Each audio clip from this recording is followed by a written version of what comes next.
Good afternoon and welcome to another CISO policy discussion hosted by the National Technology Security Coalition. The NTSC is a coalition of chief information security officers from across the nation, and our mission is to bring the voice of the practitioner to Washington, D.C., to Capitol Hill. Today, we are joined by Pete Chronis, NTSC founding member, the former chief information security officer at Warner Media, and now the managing director at Eonia Consulting. Pete is also a senior advisor to the NTSC Strategy Committee. I'm going to let Pete introduce his guest today, but before I do, I just want to remind everybody you can learn more about the NTSC by visiting www.ntsc.org. With that plug for the coalition completed, please allow me to turn the program over to Pete with my thanks for agreeing to lead today's conversation and for your continued support of the NTSC. Pete, over to you. Thanks, Patrick. It's my honor to be here and my special honor to introduce our guest, Admiral Mark Montgomery. So let me tell you a little bit about our special guest today. As a U.S. Navy Rear Admiral, member of the National Security Council, and now Executive Director of the National Cyberspace Solarium Commission, Mark Montgomery has served the public and private sector for more than 3 decades.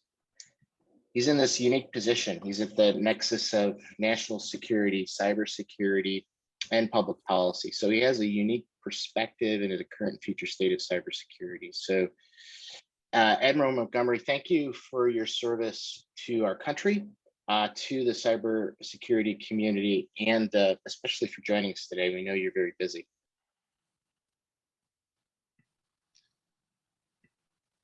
Thank you, and I do really apologize for being late. I think I explained to Pete, and I'll tell you all that I was just observing a promotion of a family member in the military. It means a lot, and so I apologize for a couple minutes late. But I want to thank you all. Last year and I'll talk a little bit about the Solarium Commission in a minute, but you all provided some significant support to us over the last 14 months to get things done.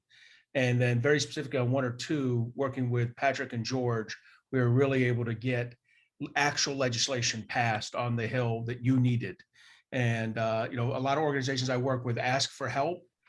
Very few of them ask for help and then provide the kind of backing I need with members to get things done. So thank you all very much for your terrific work, your advocacy, and your support. And I look forward to talking about some of the specifics of what we've done and what we're doing.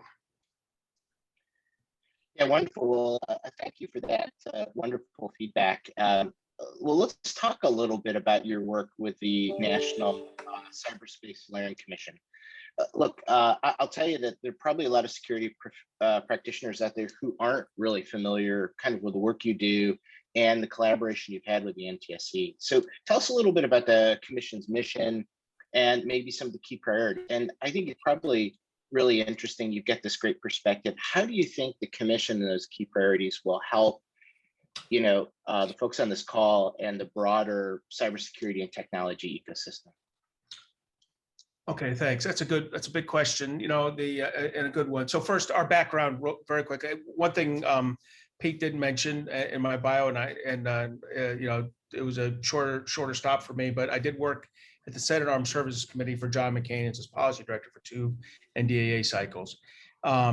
During one of those cycles, we actually did the bill for the Cyberspace Solarium Commission. I probably had no idea I was going to run it, first thing I would have done is change the basic pay of the executive director because it was about as low as you could be the executive schedule. But on a serious note, Senator Sass came and spoke with him. So look, we got a real problem in cybersecurity. Let's sit back and take a look at what's happened. At that time, what we were looking at was just coming out of the results of the Russian cyber-enabled information operations campaign against our election. But even more troublesome for McCain was like the Blair Report's 2nd or 3rd iteration. That's Admiral Denny Blair's intellectual property theft, saying, look, we've lost, $1 trillion of unrealized GDP over 15 years from this theft. And then look at the Chinese attack on OPM, where they took 24 million records, the North Korean attack on Sony, the Iranian attacks on our banking system earlier in the decade. What he saw was all these operations that are happening below what we would call the level of war. In other words, gray zone operations where cyber, sort of like Russia and Crimea or China in the South China Sea, an authoritarian government had found a level that they could operate on. And we really were thinking, we knew a lot about the criminal stuff, but inside the Center Armed Services Committee, we're really looking at the nation state. So that's what we were taking a look at. And he said, all right, we're going to do a commission. And he hated commissions, but he said, look, I get why you need a commission here. You need a commission when you have like this kind of like this insidious problem or wicked problem, however you want to describe it, that can't be solved by just simple legislation or executive branch action alone. And this is really one of those, and we'll talk about why in a second. So he said, go out there and do it. But he said, look, two things I want. First, what I want you to do is take a look and tell me what kind of, what is the strategic approach that we need to restore deterrence in cyberspace and prevent the impact of a significant cyber event on our national critical infrastructure to include our democratic institutions. So that's a big strategic ask. Then he said, look, and that's from a commission, I can get that from any commission, build a doorstop, was what he would call it. But he said, look, then I want legislative proposals. I want your recommendations. I want at least half of them to be legislative, and I want you to bring them back to us. And to make that work, I'm going to give you 4 serving congressmen on the commission, which is highly unusual, 2 senators, 2 representatives, 2 Republicans, 2 Democrats. The reason it's unusual is it's a real pain in the butt for the rest of Congress when a congressman comes back from a commission with recommendations, because he says, hey, I'm an expert now, not your staff. And here's what we're going to do. And when a member becomes an expert on something, they become very hard to disentangle from successful legislation. So really good thinking by, kind of strategic level thinking there by McCain. So he got us out there. And he said, do it quick. He gave us less than a year to write the report. We did it in about 9 months. Then about a month to put together our legislation. Then, COVID hit, and you'd have thought, oh, we're in trouble. In fact, we asked for a year extension based on that. But in reality, last year was a banner year for us. Because of COVID, we were ready to go with legislative proposals, with legislative text. And we just went out and started hammering away on the committees and got a lot of stuff in the NDA. I think in the end, we had 27 provisions, 25 of our recommendations came, 27 provisions.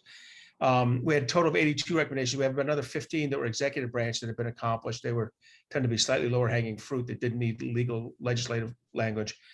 And we're back for a second year and we're working it again. And I just spoke with Senator King this morning for about an hour and a half at a muggy meeting downtown. And we kind of agreed on, on the kind of numbers our target set's a little more modest than last year, but there's really important stuff in here. And some of the really key public-private stuff's in here. So kind of that's how we sit. That's where we sit. And I think I can go in future questions, go into some other details. Go ahead, Pete. Yeah, no, I put the link for the Cyberspace Solarium Commission in the chat for folks to kind of peruse. What's really interesting is you've got kind of a national strategy that addresses federal, the public and private sector, and we're going to dig into that in a second. But you also have written some draft legislation, right, to go along with all the recommendations as well. So it's kind of a very efficient body of work, a lot of work that was done in that 9 months. So I encourage people to kind of go take a look at that, when they have some time. So let me address something that I run into pretty regularly that I think you do as well. As part of my work with the NTSC, I come in contact with executives all over the country, all walks of life, all party affiliations, who are very skeptical of federal legislation or federal action and its ability to impact the cybersecurity landscape. And so you're the expert, you're in this, very unique nexus. How do you address those critics? What do you say to them about the need for a meaningful federal strategy? And not only a meaningful federal response, but a strategy to address cybersecurity in the public and private sectors. What do you think? What do you say to those folks? So first, you definitely need to have a meaningful strategy, because if you don't have a strategy, you'll just, knock out 2 things: the closest fire to the, tent and the lower hanging fruit. In and of itself, the federal government won't go solve the hard problem, right? And it'll knock out, and when I say the closest fire to the tent, that's going to be .gov issues and federal cybersecurity issues. So what we say is, look, the strategy, if we're going to really restore deterrence in cyberspace, we got to approach 3 things. First, we actually do have to defend ourselves. And I say this, not to a group of CISOs that I probably do defend themselves. But I will tell you broadly, the United States in our defense of our critical infrastructure, and this isn't just about cyber, it's about all warfare areas, for the last 80 years didn't feel the need to do this, right? We weren't under threat. Now there's some exceptions to that. There was extensive cyber criminal activity against banking systems for the last 2 decades. There was some, nation state malware work on some of our like energy and transport infrastructures.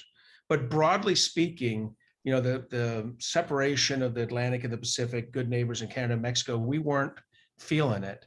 And cyber removed that and has really made it so we actually have to defend our critical infrastructure. And as you all know, the epiphany that we had in 1997, 98 with the commission, Marsh Commission, and then some reports that were done. I happened to be working at the White House at the time, that, hey, we don't know. And by the way, this number is made up, but it's close. It was initially made up. 85% of the critical infrastructure is not owned by the federal government. It's either municipality or broadly, largely private sector owned and operated. It's turned out that number is probably pretty accurate, but I'm pretty sure my boss, Dick Clark, pulled it out of thin air when he said it the first time. The reason I say that is that so that's the second finding. The first one, you got to defend yourself. Second is, hey, unlike every tank, plane, or fighter plane, warship, submarine, the government doesn't own this private infrastructure. So we actually have to build this consensual relationship. And if there's been one sustained failure over 23 years, I mean, you can pick a lot of them, but if there's one you really want to highlight, I think it's the inability to build that public-private collaboration.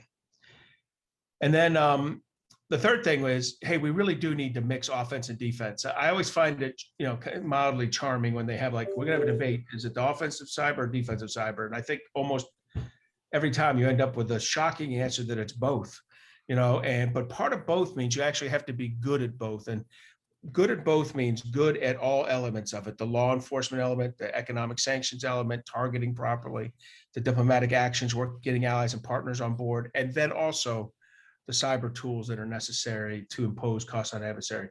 You have to have that whole toolkit of stuff ready on the offensive side. That's how you build a strategic grouping together. And then once we had that, that's when we began to work the recommendations.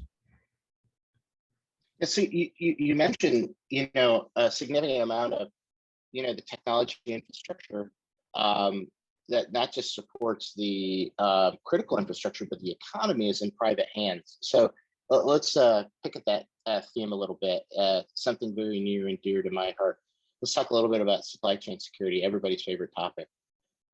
Supply chain security has been, challenged for decades, but look, the recent events at SolarWinds and Kaseya have kind of brought that into our, our frontal lobes, our collective consciousness. Can you describe the types of policies the Cyberspace Solarium Commission has proposed to address public and private supply chain sector security? Yeah, so probably, I will. First thing I probably should have said that in the last one is, one of the recognitions we had last year is that one of the first things we need to do is get the government organized right. So our focus last year on the big issues was to absolutely get those done. I think we did.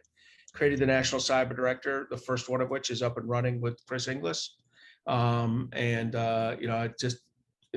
Between 12 o'clock and 12:05, when I was trying to do something with my son, Chris was calling me, probably to complain about another comma or period that was out of position in the legislation we did, which makes it hard for him working as he sets up. He's doing the hardest thing in the world, a startup inside the federal government. Two phrases never should be stitched together, startup in federal government, and he's doing it.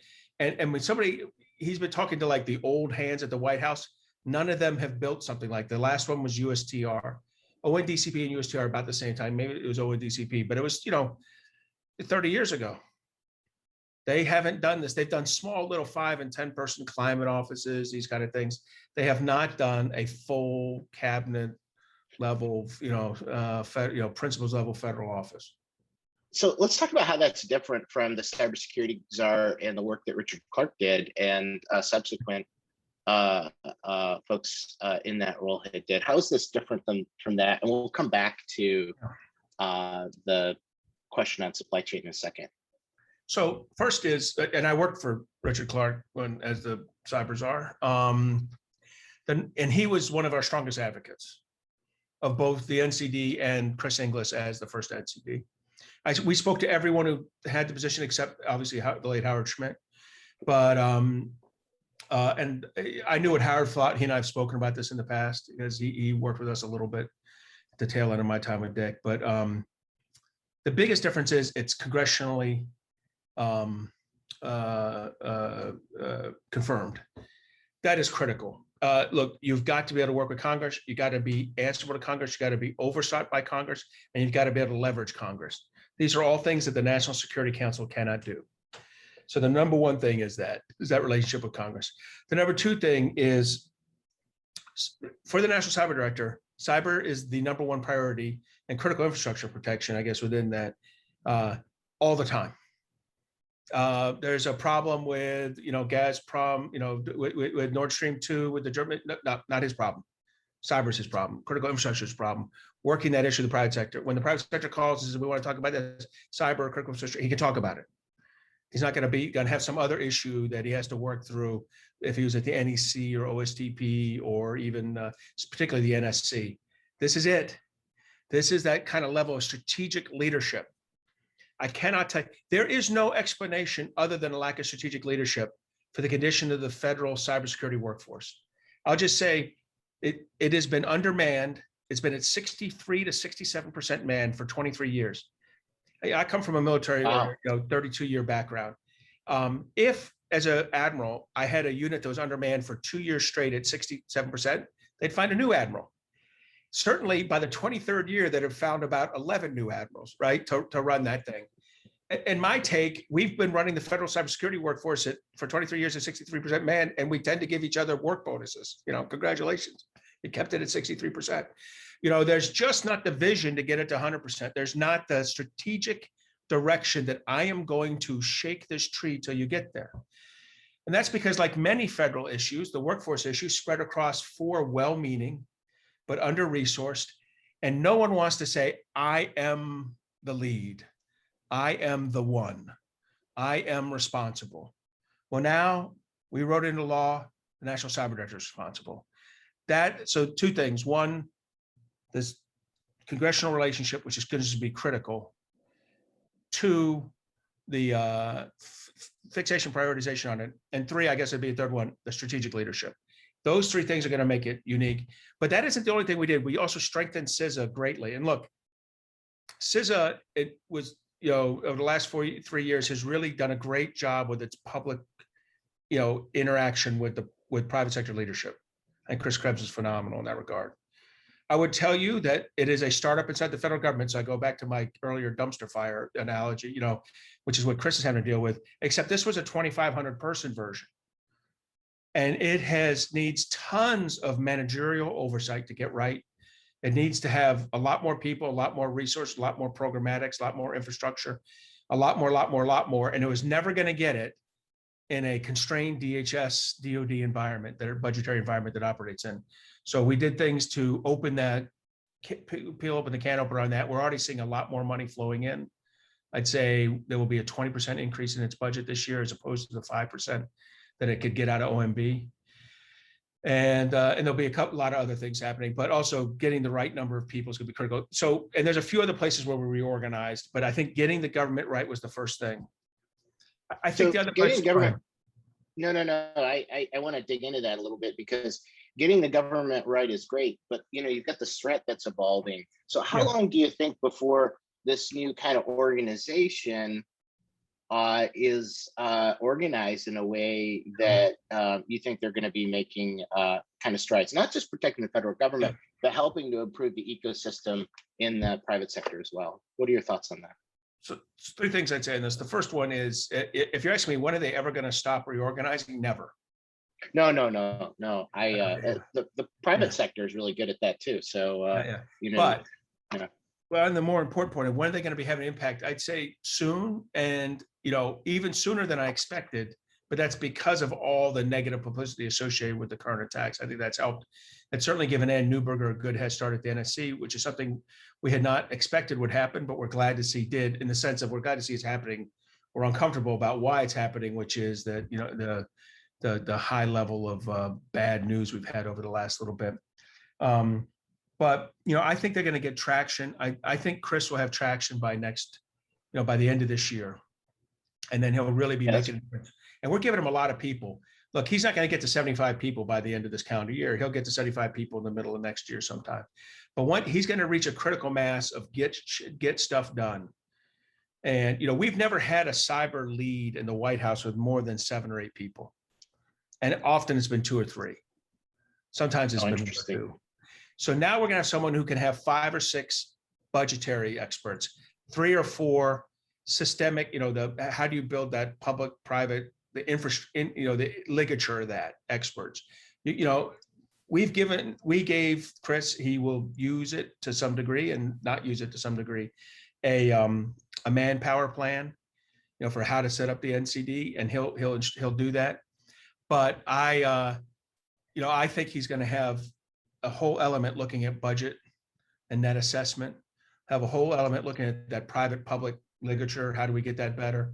A whole element looking at the federal cybersecurity in the workforce. That would be the largest fire going, actually, but he'll be there. And then one that looks at planning for adversaries and their domestic attacks, working closely with that joint cyber planning office we set up last year, and kind of running the economy. Yeah, that's interesting. You're digging into.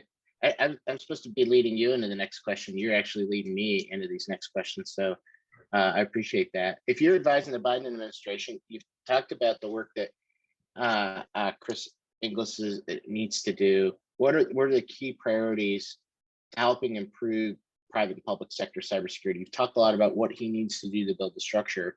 How does he move the needle for all of us in the technology world? So are you asking the whole Biden administration or just Chris in this regard? I think the Biden administration specifically, what are their key priorities and that you would recommend? Let's say I was giving him advice. The first thing I'd do is I'd go back on the budget. I'm a little disappointed in the budget. And I just want to talk about this for 1 second to give you all some perspective. Like the macro level budget, you're like, yes, a 14% increase in cybersecurity after the Trump administration's 11% in their last one. So you're saying aggregate, over year with, compounding, it's about a 27% increase for 2 years. I mean, that's good. That's about all I'd let the government grow, collectively, unless I wanted to burn money in a barrel somewhere, so that's a good thing. But then you dig into the micro and it just makes you want to pull your hair out. Like NIST, 45% growth. You're like, fantastic. NIST, key to cybersecurity. But then you go into the NIST cybersecurity division, 6% growth. And you're like, wait a minute. There's these executive orders out there, the laws we just passed that are just lumping, requirement on these guys. We give them a 6% increase. We know internally that they felt they needed an 83% increase to meet the kind of tasking they're getting, and they got 6. Wow. So we're working with the House. Yeah, now that's the president's first, that's his, first pitch. Now, we got some middle inning guys in there at the hack and sack. They're going to put in some new numbers, and I'm hoping they're more like 20, 25%. But, that's a kind of a micro level, whiff. You're like, hey, man, the macro level, you had it right. Even the macro level of NIST, and then the micro level of, cybersecurity. There's another one, CISA. CISA, we're committed to cybersecurity. So here's our federal cybersecurity agency. We're committed to cybersecurity. Non-DOD federal budgets all go up 16%. CISA goes up 5%. Well, I don't think you're committed when you're 1/3 of the norm, right? For non-DOD agencies. And then, so we're working with the hack and sack, it's now 20%. We'll see what happens in conference and everything, but it's at about 20% right now. And we had given about 38 programs that needed specific plus ups, and a large number of those I saw in the hack readouts. I'm really excited. Not the exact numbers we had, but that's okay. We're wrong. We're often wrong in these kind of micro level things where we say increase it 7.2 million, and they go, no, it's 6.8. I got it. We can make it. We make lots of little errors like that. So they got that right. And then, and then scholarship for service, we're in those programs to get new people in. It was ready to grow 30%. NSF grew 30%. Its program grew 10%. You're like, what are you doing? And NSF's getting like, they're like robbing a bank. If they pass the Endless Frontiers Act, they're getting about 50 billion. You're like, could you spare a brother a dime, another 10 million for this scholarship for service? That's how you get, it's like an ROTC like program that gets guys and gals in the federal service, kind of like my son does ROTC in the military. It's even better than my military ROTC because they pay room and board, which which the military doesn't. They just pay tuition. But so the first thing I do is get the budget right, because let's be clear, a strategy without the right resources, is a wish, is an aspiration, right? So you got to have these resources right. Then strategically, what I'd be doing, I think the big ones now are the ones we could not get done last year about the public-private sector. We did get a few done. We got sector risk management agencies properly defined. So he said, look, if you're the sector risk management agency for building that infrastructure with water or energy or pipelines or financial services or telecom, here are the 5 things you have to be able to do, and here's how you have to be able to do them. You would think we wouldn't have to tell federal agencies that, but I think enough people on this call probably have worked in the government know that we did have to tell them. The kind of wanton inconsistency across the federal agencies, it was jaw-dropping. In Colonial, it leaked out, so to speak. When we found out that 3 years ago, we had no standards at all for cybersecurity in the pipelines. Let me just tell you, TSA is ball hawking pipelines on a leak. If there's like a leak from one of their pipelines, a fuel leak or natural gas leak, there's like a Halo team jumping in on them, like securing the area. We're here are the rules you broke, here's your fines, all this. On cybersecurity, they had nothing. GAO said they had nothing. So they said, well, here's some voluntary ones. And look, I don't know, I'm not claiming that fixes this problem, but it shows when you look at another part of DHS where they're doing where they're a sector risk management agency, they have extremely detailed cybersecurity regulations. If you look at energy with the energy production, if you look at financial services, there's significant cybersecurity standards that have to be met. Then you look at water, where it's the Wild West, mixed pipelines look secure. There's nothing. And there's a 2-man team to enforce it. I wouldn't, I think at TSA it's risking people at the airports, not securing the nation's pipelines, right? So that was a mistake. Me and Dick Clark are part 23 years ago. We were handing these out. We're doing something called the NIAP, the National Information Assurance or Infrastructure Assurance Plan, and we're going around assigning these things. Were in PDD 63. They said assign the sector specific agencies and the ISACs, and we went around and assigned them. And we had I remember meeting with the EPA deputy director, coming back to Dick and saying, I don't know. I was talking about critical infrastructure protection. They're talking about lead pipes, and this is even 20 years ago. I don't know that we're on the same. We're going to be on the same page with these guys. And EPA is a highly political agency. You get the sense of it whenever you talk with their senior leaders about a priority other than the one they just got from their big boss, the president or vice president. So they, but we went with water, and 23 years later, we got exactly what we deserved for our bad judgment. Now, the other place was, I think Norm Mineta, I can't remember who's the Secretary of Transportation, but he was extremely parochial. And he had Dick and I, in wrestling moves, pitting us down, saying, I'm taking these 5 things. So he took surface, the surface transit,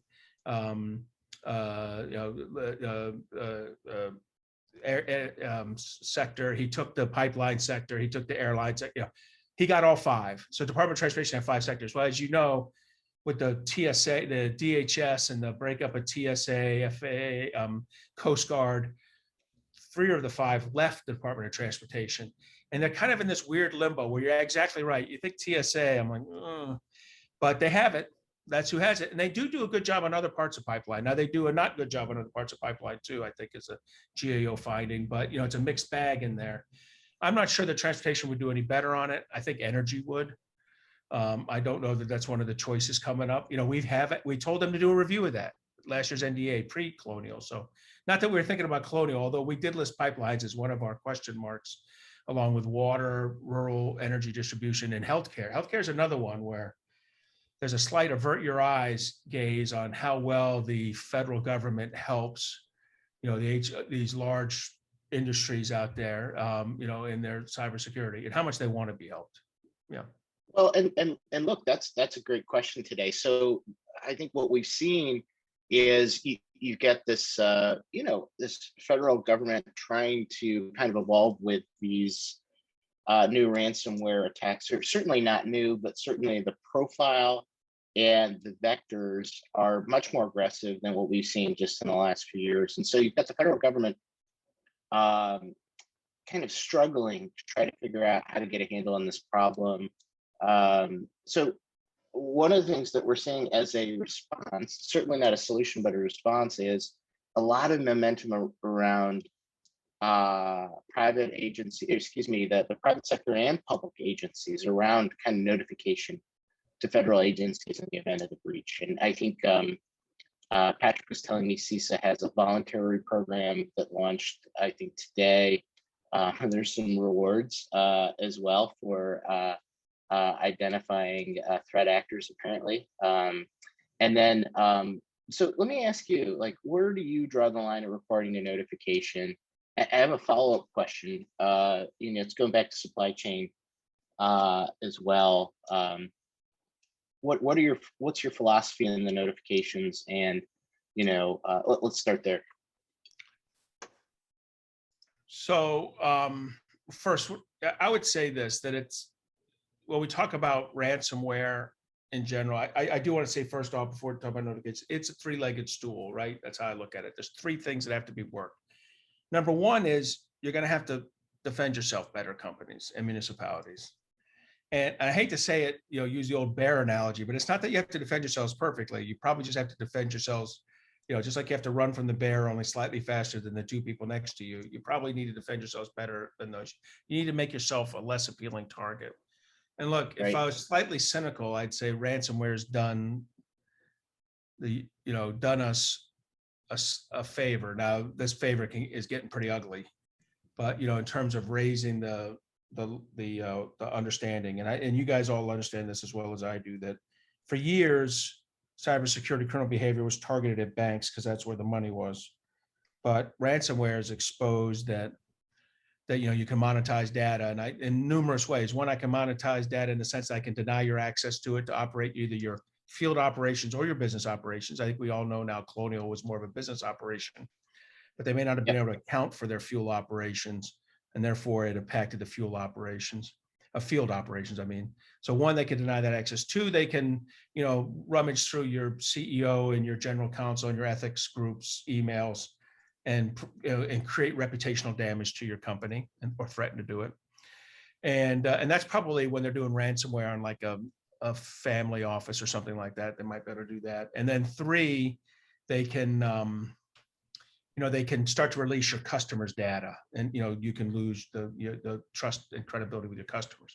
So lots of ways they can monetize this data. They've done all of them. And it is, I would say, prior to this, this has raised the percentage of the 85% of critical infrastructure that's owned and operated by the municipalities or the private sector that probably believes they've got to invest a little bit more in cybersecurity, particularly among those that have done high levels of automation and maybe not reinvested back into the cybersecurity, their OT, IT interfaces, things like that. Yeah, most companies don't have to notify unless, and I say this most, right? There's exceptions to this in certain industries, but most companies don't have to notify or go public with it unless there's an SEC provision, they're a public company, or there's personal data lost. But there seems to be a momentum. But there seems to be momentum. Yeah, there is. So let me do the other two legs, and then we'll get on the second leg. Is that, hey, perfect. The federal government's got to do a better job helping you. I'm not sure that website's the end of that. I hope it's not. I mean, I hope that's the beginning of the beginning, not even the end of the beginning. And they're going to do a lot more to help about get information out about likely threat acts, and also more timely information. We have better sharing, things like that. And then the third one is leg of the stool is we had to do some offensive work. And I don't mean cyber offensive necessarily, but that law enforcement and economic, diplomatic, and then maybe cyber operations to impose cost on an adversary so they know they can't continue to do this against the ransomware as a service providers. So with that said, the three those three legs, that the reporting is one of the things that the Congress, that the senators, members have fixated on. Look, our argument is for a very limited reporting. I do think, you should have to report certain data breaches, when it's over, like, I think we said over 5,000 individuals PIIs acquired, in a breach. That's, we're helping to define what's significant. Or if a system with 500,000 has been breached, the presumption is that a lot of it's been leaked, so you'd have to report it. And then here are the very specific ones: compromise of a federal database, compromise of federal employee information, a ransomware event, compromise of OT systems or software build and development systems. So there's where you're building software systems like that. So, when you talk about a supply chain, potential supply chain attack. So we gave 5 or 6 very specific elements. I think that would cover it. What we're trying to do is help, because there's been some fairly liberal interpretation of what previous guidance was in terms of what's a significant incident. And so we want to kind of remove that from the GC's, the list of things he has to decide after looking at how the CAO responds to his answer. I just think that, we got some specific ones. Ours are slightly different than Senator Warner's, which are slightly different than Senator Carper-Portman's. I think we'll all work together in a HISGAC markup hearing to kind of get at that over some time in the summer, or we won't. I mean, Senator Schumer told Senator Warner we would, but the bill hasn't dropped. Warner's bill still hasn't dropped that I've seen. Yeah. So there's right now voluntary requests from CISA, but there's some legislation that's really kind of percolating in the Senate and that you're referring to, and some work that needs to be done to kind of make that happen. All right. So let's just say they follow your kind of recommendations. As a CISO, I'm only as good as my weakest link, right? And supply chain security was a big challenge for me. It was a big challenge for all of us. Once that notification process is in place, how does that information make its way to the private sector? You mentioned supply chain security, which has been a big problem lately, right? How does that information kind of get disseminated, whether it's from CISA or some other federal agency, out to the private sector to help them address risk? Look, I think there's systems in place, and I got to be careful, because when I talk about the future, I sometimes, we're dismissive of the current. They are trying. I would say it's suboptimal. Absolutely. It's not at the agility and speed that you would accept in the rest of your business operations. And so the government needs to act with the speed and agility more consistent with how you would act normally. And so we have to work on that. But I would say that the ways we're going to do that, something called the joint collaborative environment. That's where we build a better, and it's a double-decker sharing system. There's a sharing system here that's either unclassified or sensitive information. That's a lot of data and threat signals and unusual events. And then above it's an analytical capability. So CISA can run this, I think, with the federal agencies, with Energy, Treasury, bringing in all the different systems like CRISP and other ones and sharing that. This upper tier, where you really take it and break down and do analytical analysis of it, probably with some of our intelligence community and DHS and DoD capabilities with private sector, a couple places that happens already, pretty limited with NSA, but begin to do that on a consistent basis under CISA leadership. I think that's the way you get the authorities right on this. But with capabilities from across the federal enterprise seconded over, I think you could really get a lot done. Now we've got to figure that. I just described a complete nightmare of a legislative proposal, because everyone's got their fingers in it, and there's privacy lawyers scrambling up the hill, and there's liability people, guys from the private sector saying, what is our liability if we provide information into this? What's our anonymity? How's it protected? Those are all reasonable questions that we have to work our way through. But I would have told you no chance of that happening in the next 2 or 3 years 6 months ago. I'm reassessing that. The silver lining to the kind of crap storm that we've all been dealing with for the last 8 months is that there's a growing recognition that the status quo is unacceptable. So I think we'll get some change. And I tell you where it's really growing. Guys, in the House is weird in how it runs. When Jim Lanchman thinks something is a good idea and he's in the majority and he's a subcommittee chair, he can actually do something about it. In the Senate, you kind of have to get enough, deep thinking, gracious men and women to agree to something, but they're getting there. That critical mass is developing. I'm sitting in more and more meetings where more and more senators and of course, senators always remember that they've always been for something if they're for it now. So, I don't care what their recollection is. We just got to get them all on board and get some change done. I think we will. I think there's 3 big legislative things this year. The Innovation and Competition Act's already passed the Senate, so you can look in there. There's 3 or 4 good pieces of legislation in there for cybersecurity, and I think that, and there's some money in there for some supply chain issues that we've been talking, that we didn't really talk in detail about, but is in there. If that passes the House, that's a big win.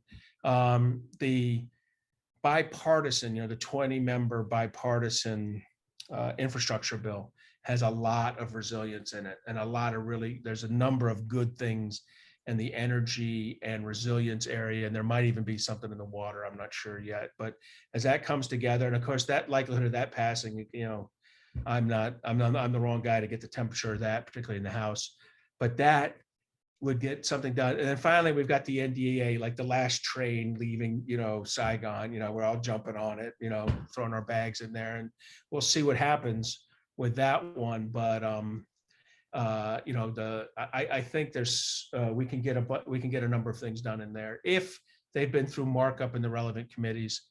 And in the House, it's, if Representative Langevin can get it through his means.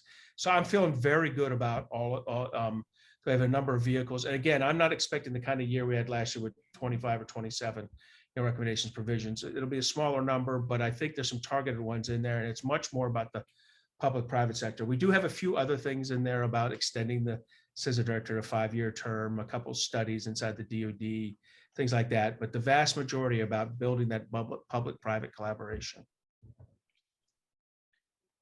Listen, that's fantastic. And look, great questions. They're great answers for the last 45 minutes. We wanted to open it up the last few minutes to questions and let our attendees ask questions. Patrick, what's the best way for them to do that? Patrick, you might be on mute. All right, I think Here I am. Okay, there you go. Sorry, I wanted to make sure I stayed out of the fray. So the easiest way to do it is to raise your hand, and I'll unmute you and you can ask your question directly, or you can enter it into the chat room. And while we're waiting for questions to start, Mark, Dick Clark wrote an article which I had a chance to read this past week, where he talks about SolarWinds and versus ransomware, and fundamentally, I think what he's trying to say is that we need to be very focused, continue to be very focused on SolarWinds and the residual impact it could have. Do you think ransomware is essentially the squeaky wheel that's getting all the grease right now, and should it be getting all the grease right now? Well, so here's what I tell you is that I think Dick is right that SolarWinds SolarWinds has only caused as much damage as the SVR, the Russian intelligence service, has had time to break things down. It was a very intricate, dedicated, sophisticated attack. I don't mean the initial software malware implementation. I mean how they see to the attacks on the individual federal agencies.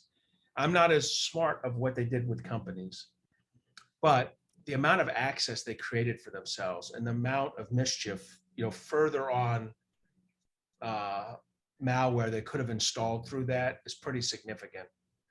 So you can't take your eye off of that issue. He's absolutely right. And the degree to which SolarWinds is only one of probably numerous, let's put it this way, that explains what one of 14 or 15 Russian APTs are up to, and 10 or 12 Chinese ones. I mean, there was a lot of people out there doing other work. Now we've come across some of their other work, along the way with Microsoft Exchange hack and a few other things. But he's right that you do still have to be worried about both the criminal and the nation state work being done by nation state APT teams, authoritarian APT teams. But I think ransomware could be, I have to tell you, the Kaseya attack was impressively thoughtful, it was a very thoughtful, I mean, it was a smart attack, right? Hitting up the supply chain of MSPs is pretty smart. And again, I don't know how long they were in there, what their ability to see two things was, how much more malicious code they could insert. But there's probably some knock-on damage there. I get Dick's worried, you get drawn off on the shiny wheel, and he gets mad when I say, hey, ransomware is, the silver lining, to get people kind of thinking about it. I still believe that. I think ransomware has that. But I get his point that the Russian SVR working you over is something you ought to really worry about if you're an infrastructure company. And we should really worry about if it's happening to you and we're an infrastructure company, because that's first-rate work being done on you by some high-end actors. And they don't do that without reason, right? They have a broader strategic objective. They're hard to see. And so wherever they are, they're doing something that is probably pretty damaging, or pretty potentially damaging, or beneficial to them. Yeah, so, right, for sure. Pete, we have a question from Lori Habowitz, who's the Chief Information Security Officer at Cardinal Health. We had conversations on an NTSC working group to provide our input on a significant cybersecurity incident. You mentioned ransomware. As you know, not all ransomware incidents are created equal. For example, ransomware on an individual's laptop, which is detected and eradicated, versus a network-wide attack. Do you think these nuances will be included in the definition? No. So, I mean, I don't mean to be churlish there, but if it's written in the Senate or the House, no. If they write the bill to tell a federal agency to write a regulation to identify it, then there's a chance. So it depends. Sometimes the Senate and the House, sometimes the Congress gets its dander up, and it says, not only are we going to direct that something happens, we're going to direct how it happens.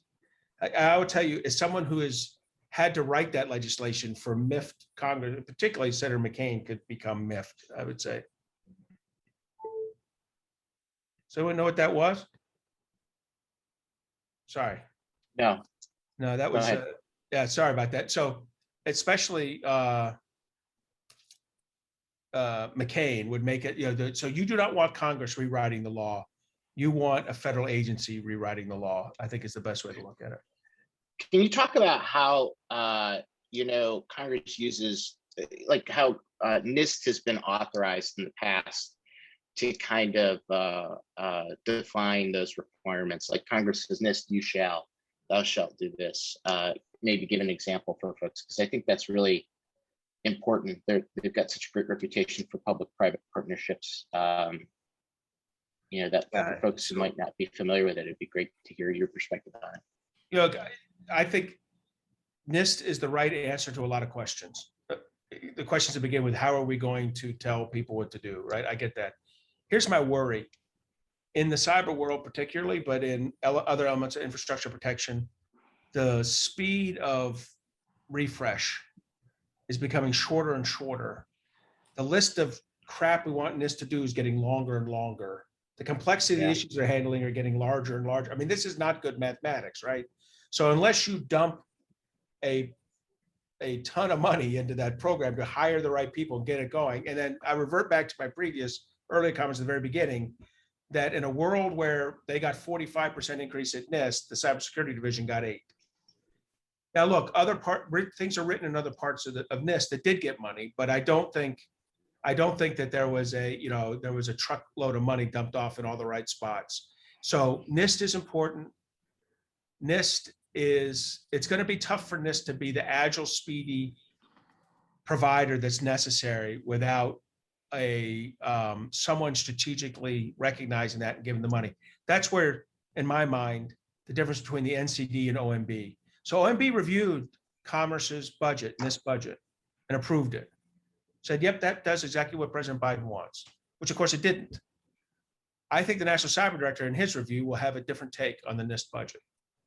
And he would have had a different take on this one, just like we did. And what we need a system to do it besides Jim Langevin and the Cyberspace Solarium Commission, because we go away and then he's down to a great one-man staff, but a one-man staff on this issue.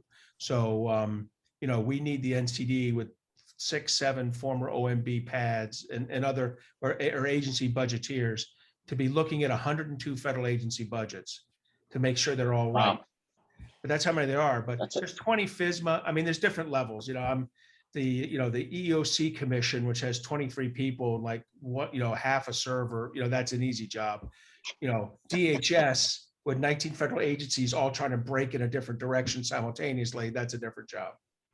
Yeah. So Mark, absolutely. we have one last question here. I think we have time for it. It's from Emilian Papadopoulos over at Good Harbor Security Risk Management.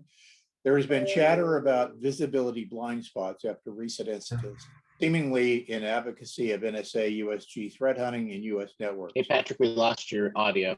But I can read what it said about the visibility of Oh, blind okay, spots. perfect. And so I imagine a lot of CEOs, CISOs not wanting, NSA, USG threat hunting on US networks. So first, I would say I agree that there's been this discussion. And I think Bob Gates had an editorial that talked about 10 years ago, him and Napolitano trying to work it out. I would say we're going to head back to that time, but probably a little differently than Bob Gates and Napolitano were looking at it. I think in the end, the authorities lay with DHS to do this kind of monitoring, to look for large scale issues. The capabilities lie throughout the federal government, but in the military, preponderantly in the military and the IC. So we're going to have to figure out a system where DHS is in charge. They're seconded over units, which we do all the time with DHS. There is a military unit seconded over to DHS 365 days a year for the last 5 decades, I promise you. And sometimes there's lots of them when there's a big storms and things like that. We can do that. And then we can have, we can have this kind of thing. Now, how that works with the private sector, you're right. There's going to be some that are willing co-conspirators and some that are unwilling. So and some that won't have it because they're unwilling, to a fault. And there isn't a kind of requirement to do it. So we're gonna have to take a look. I think that part, first, the government's got to get its act together. And then, simultaneously be figuring out how it works with the private sector. I think if the government can provide an appealing product, the private sector is going to be more likely to want to work with it. I didn't mean threat hunting there, but I think it's more about kind of more of a broad search for issues. Threat hunting tends to get specific in a way that might compromise content. And then, of course, I think that would kick in some company concerns. Yeah, if the broader community the intelligence community specifically has information about a threat to a sector or to a particular company, that's information that doesn't necessarily always make its way through unless it ends up in CISA's hands or it's part of a FBI investigation and they're a victim, right? So that would be really helpful to a lot of companies, I think, as well. I agree. And so we're going to need some rule sets on this too. But that was a great question, a good one to end up on, I think, because that is one of the big topics we'll be tackling this year. Right. Well, Mark, we're at time. Patrick, I'll let you close it out. Thank you, by the way. It's been a real privilege to have a chance to ask you questions and appreciate your insightfulness and your honesty and your transparency. So Patrick, back to you. And Mark, I want to thank you as well, and Pete for hosting today. We really appreciate it. We will continue to provide these types of what we think are insightful conversations as we go forward. And if you just look at ntsc.org and our events page, you'll see as we list more. So Mark, have a wonderful afternoon. Pete, thank you very much. And thank all of our attendees and guests for joining us today. Thanks, Pete. Thanks, Patrick. Real pleasure. And thanks, Patrick and George, for all your help last year. Really phenomenal. Delighted to do it. Cheers.